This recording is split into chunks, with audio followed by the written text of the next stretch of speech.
Y bueno, ¿cuáles son los símbolos de circuito de un laboratorio? Vamos a ver.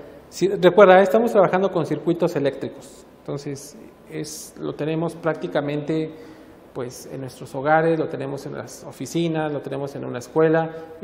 Gracias a este mecanismo es como podemos tener luz.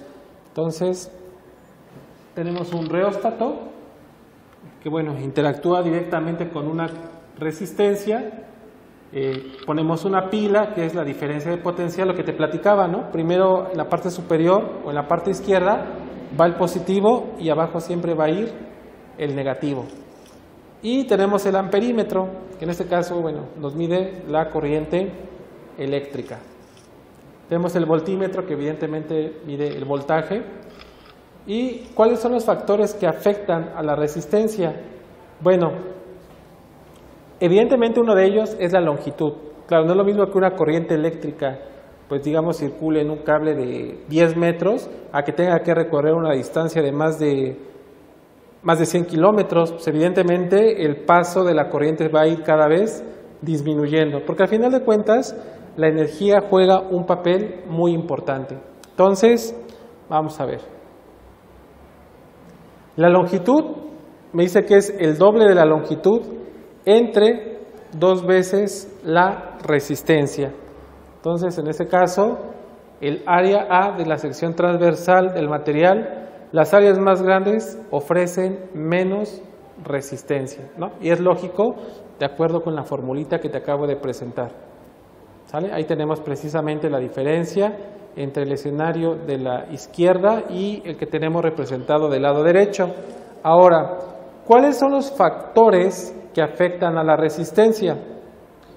Vamos a ver. Pues uno de ellos es la temperatura del material. Las temperaturas más altas resultan en resistencias más altas. Eso significa que la resistencia inicial siempre será mayor a la resistencia. Entonces, tenemos ahí el caso de 3 velitas que está simulando cómo se calienta esta resistencia y evidentemente genera temperatura. Es la clásica resistencia que venden ahí en los puestos y que bueno, de repente se meten ahí en el agua y esta se empieza a sobrecalentar. Ahora, ¿qué tipo de material se utiliza comúnmente para poder pues transportar este flujo de electrones que nosotros lo conocemos como corriente eléctrica? Pues bueno, en ese caso es el hierro, que tiene más resistencia eléctrica que un conductor de cobre, geométricamente similar. Entonces evidentemente va a ser mayor en el cobre y menor en el hierro. Ahora, ¿cuál es la resistividad de un material? O sea, aquí la pregunta va en lo siguiente. La resistencia es lo mismo, por ejemplo, en un plástico que en la madera. ¿De qué depende ese flujo de electrones? Entonces vamos a ver. Por un lado, la resistividad la vamos a representar con la letra griega ρ, que tiene la forma de P.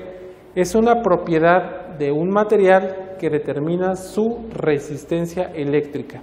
Entonces, al recordar que R es directamente proporcional a la longitud, entonces decimos que es inversamente proporcional al área. A ver, piensa un poquito cómo podrías escribir esta fórmula. Analízalo un poquito con base a la información que te di anteriormente. Y bueno, una vez analizado este contexto, pues vamos a ver cómo debió haber quedado.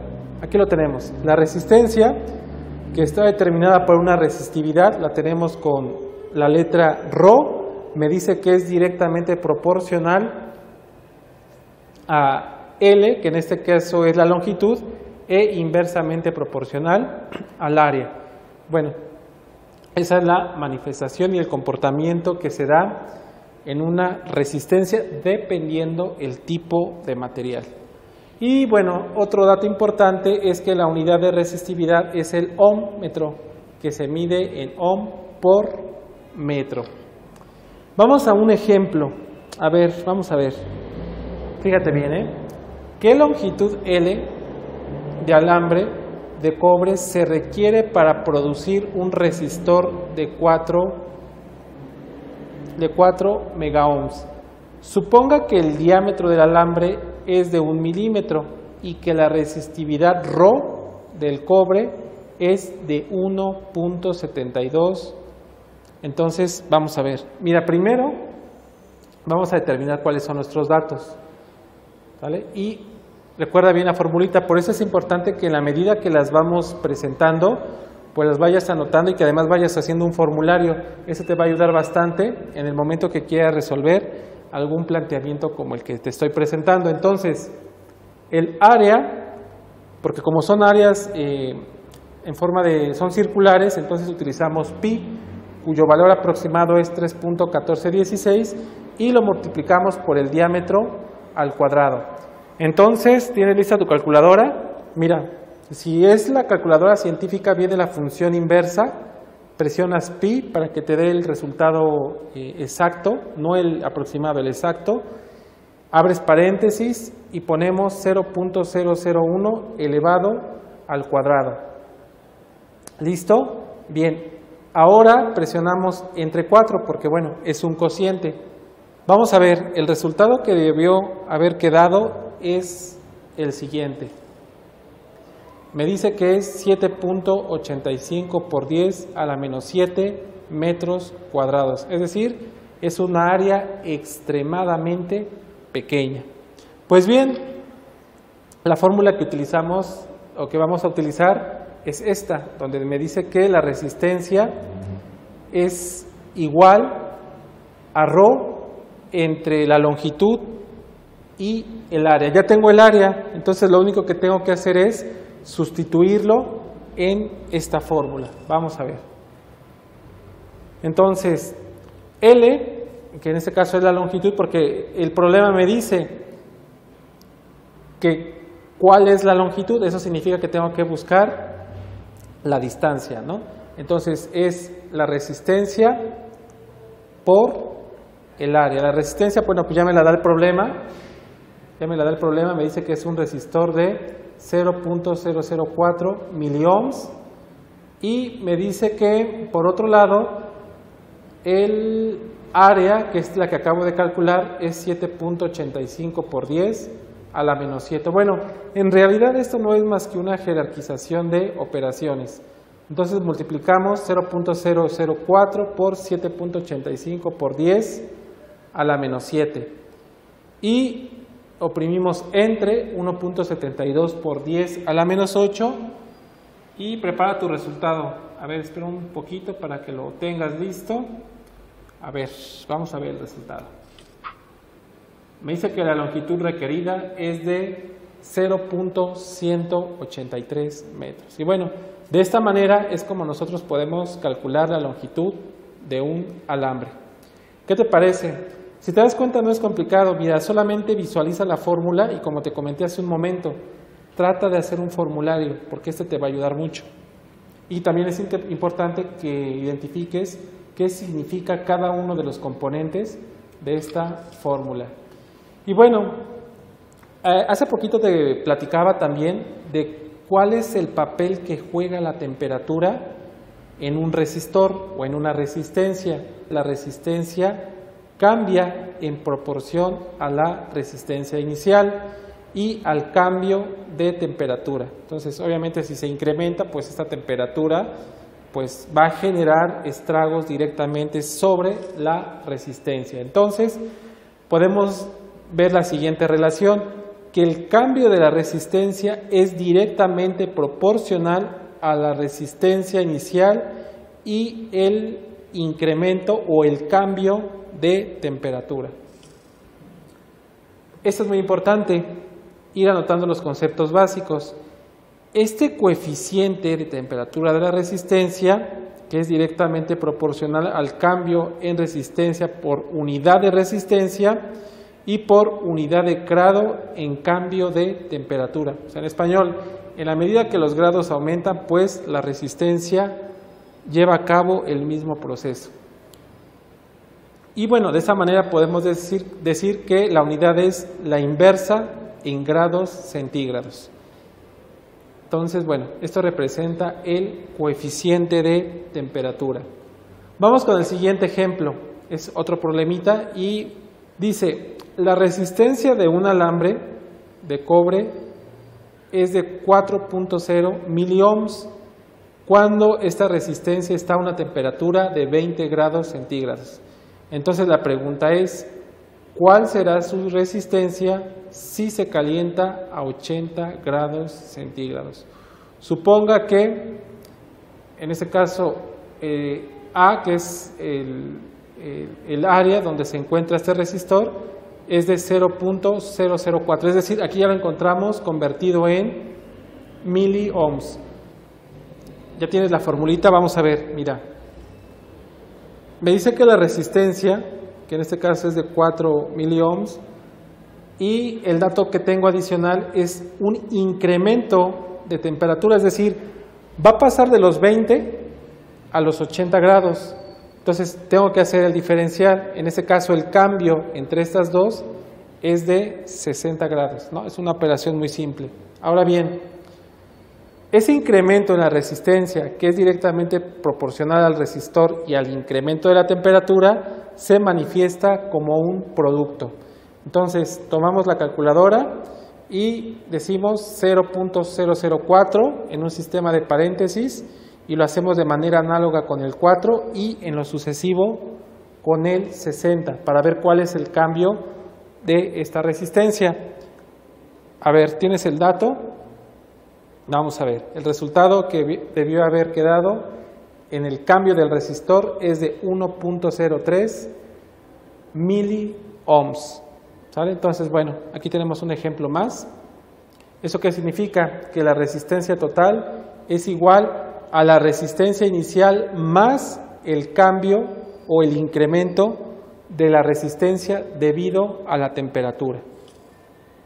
Entonces, bueno, la resistencia, si seguimos esa formulita, es 4.0 miliohms más 1.03. Recuerda que, bueno, ese 1.03 lo obtuve del ejercicio anterior, que de hecho, bueno, aquí te lo puedo presentar. 1.03, ¿sale? Entonces, si hacemos esa sumatoria, pues es muy sencillo. 4 más 1.03 me dice que la resistencia equivale a 5.03 ohms. Entonces, es muy importante también, recuerda que lleves un orden para que podamos identificar qué tipo de operación estamos desarrollando. Y bueno, ya con eso terminamos con lo que es la parte de la potencia, lo que es la potencia eléctrica que se genera en un circuito. Entonces, esta potencia depende de la corriente y del voltaje que se esté induciendo. Entonces, para este tema o este subtema podemos determinar la potencia eléctrica con la letra P, que es la tasa a la que se gasta la energía eléctrica o trabajo por unidad de tiempo. Bueno, entonces el ejemplo 5 me dice que una herramienta se clasifica en 9 amperes. Entonces, bueno, hablo de una corriente eléctrica. Cuando se usa con un circuito que proporciona 120 volts, entonces la pregunta es, ¿qué potencia se usa para operar esta herramienta? Bueno, vamos a ver. Seguramente ya habrás identificado que los datos que tengo es una corriente de 9 amperes y un voltaje de 120. Entonces, la potencia, como recordarás, es igual al voltaje por la corriente. Y es muy sencillo, solamente sustituimos 120 y lo multiplicamos por 9, como lo establece la fórmula, y si lo multiplicas en tu calculadora, el resultado va a dar 1080 watts. Entonces, la potencia es de 1080 watts. Esa es la potencia que se genera en un circuito eléctrico. Vamos a ver un último ejemplo. A ver si lo vas a intentar realizar tú. Dice, un calentador de 500 watts, ojo, ahora tengo potencia, extrae una corriente de 10 amperes, entonces tengo corriente eléctrica. Dice, ¿cuál es la resistencia? Entonces vamos a hacer un despeje. A ver, me voy a esperar un momentito, inténtalo hacer. Vamos a ver. pon los datos y retoma las fórmulas anteriores. Recuerda que te comenté, ¿no? Ayúdame a hacer un formulario para que vayas deduciendo cuál es la que podemos utilizar, qué fórmula es la apropiada para este problema. Si seleccionaste esta, es correcto. Decimos que la potencia es igual al cuadrado de la corriente por la resistencia. Recuerda que está al cuadrado porque debe de compensar el trabajo. Entonces, decimos que son 500 watts entre 10 amperes, pero ojo, porque la vamos a elevar al cuadrado. Entonces, 10 por 10, pues es igual a 100. Entonces, ¿cuánto es 500 entre 100? Y la respuesta son 5 ohms. Bueno, entonces esta es una manera de cómo podemos plantear en un circuito eléctrico una potencia. Bien, pues ya no resta más que hacer un breve resumen de todo esto que he estado mostrando.